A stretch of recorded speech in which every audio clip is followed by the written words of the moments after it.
नमस्कार बालमित्रांनो. आज आपण इयत्ता 8वी विषय मराठी यातील काव्य क्रमांक पहिले म्हणजेच प्रार्थना गीत आपण अभ्यासणार आहोत. चला तर मित्रांनो, काव्य आहे नमस्कार माझा या ज्ञान मंदिरा. विद्यार्थी मित्रांनो, सर्वप्रथम आपण कवींचा परिचय मिळविणार आहोत. या कवितेचे कवी आहेत जगदीश खेबुडकर. त्यांचा कालावधी 1932 पासून 2011 पर्यंतचा होता. जगदीश खेबुडकर हे प्रसिद्ध मराठी साहित्यिक आणि गीतकार. मराठी चित्रपट सृष्टीसाठी त्यांनी मोठ्या प्रमाणावर गीतांचे लेखन केले आहेत.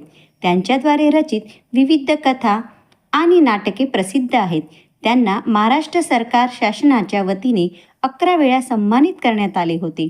प्रस्तुत प्रार्थनेतून प्रेम, जिव्हाळा व कृतज्ञतेची भावना व्यक्त केलेली आहे. विद्यार्थी शाळारूपी ज्ञान मंदिराला नमस्कार करतात आणि देवाकडे चांगल्या गुणांची, ज्ञानांची, बुद्धीची आणि प्रगतीची मागणी करतात. चला तर विद्यार्थी मित्रांनो, कवितेचे गान करू. त्यानंतर आपण कवितेला अभ्यासू. कवितेचा भावार्थ समजून घेऊ. नमस्कार माझा या ज्ञान मंदिरा, ज्ञान मंदिरा, सत्यम शिवम सुंदरा, सत्यम शिवम सुंदरा. शब्द रूप शक्ती दे, भाव रूप भक्ती दे, शब्द रूप शक्ती दे, भाव रूप भक्ती दे, प्रगतीचे पंख दे, चिमन पाखरा, चिमन पाखरा, ज्ञान मंदिरा, सत्यम शिवम सुंदरा, सत्यम शिवम सुंदरा. विद्या धन दे आम्हास एक छंद एक ध्यास, विद्या धन दे आम्हास एक छंद एक नाव नाही पैल तिरी दया सागरा, दया सागरा, ज्ञान मंदिरा, सत्यम शिवम सुंदरा, सत्यम शिवम सुंदरा.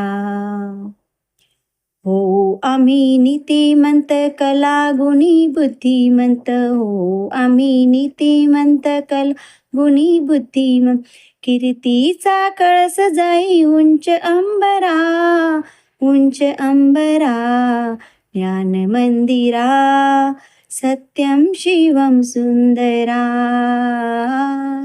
सत्यम शिवम सुंदरा. चला तर विद्यार्थी मित्रांनो, आपण कवितेला अभ्यासू. कवितेचा भावार्थ समजून घेऊ. नमस्कार माझा या ज्ञान मंदिरा, सत्यम शिवम सुंदरा. ज्ञान मंदिरा, ज्ञान मंदिरा म्हणजे काय तर शाळा, जी आपल्याला ज्ञान प्रदान करते ती शाळा म्हणजेच ज्ञान मंदिरा. भावार्थ, शाळा ज्ञानाचे मंदिर आहे. या शाळेला माझा नमस्कार असो. सत्य, शिव आणि सुंदर स्वरूप ईश्वर आहे. हे ह्या शाळेचे स्वरूप आहे. शब्द रूप शक्ती दे, भाव रूप भक्ती दे, प्रगतीचे पंख देई चिमन पाखरा. भावार्थ, या ओळीत चिमन पाखरा हा शब्द उद्भूत केलेला आहे. आणि हा शब्द कोणासाठी असेल? चिमन म्हणजे लहान आणि पाखरा म्हणजे पक्षी. तर चिमन आणि पाखरा म्हणजे विद्यार्थी. चिमुरडे आपले विद्यार्थी हे देवाजवळ मागणी करीत आहे, विनंती करीत आहेत की हे देवा, आम्हाला अभ्यासासाठी शब्दांची शक्ती दे, भक्तिभाव दे, तसेच आम्हा चिमुरड्यांना प्रगती करण्याची संधीही दे. विद्याधन दे आम्हास एक छंद एक ध्यास, नाव नेई पैल तिरी दया सागरा, दया सागरा. छंद, छंद म्हणजे आवड. ध्यास, ध्यास म्हणजे एक प्रकारची इच्छा.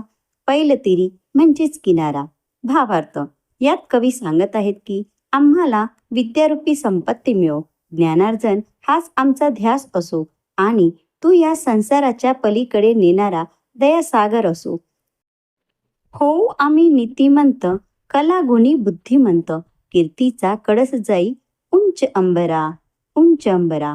नीतिमंत म्हणजेच काय? सदाचारी. कीर्ती म्हणजेच काय तर प्रसिद्धी. अंबरा, अंबरा म्हणजे आभाळ, आकाश, गगन.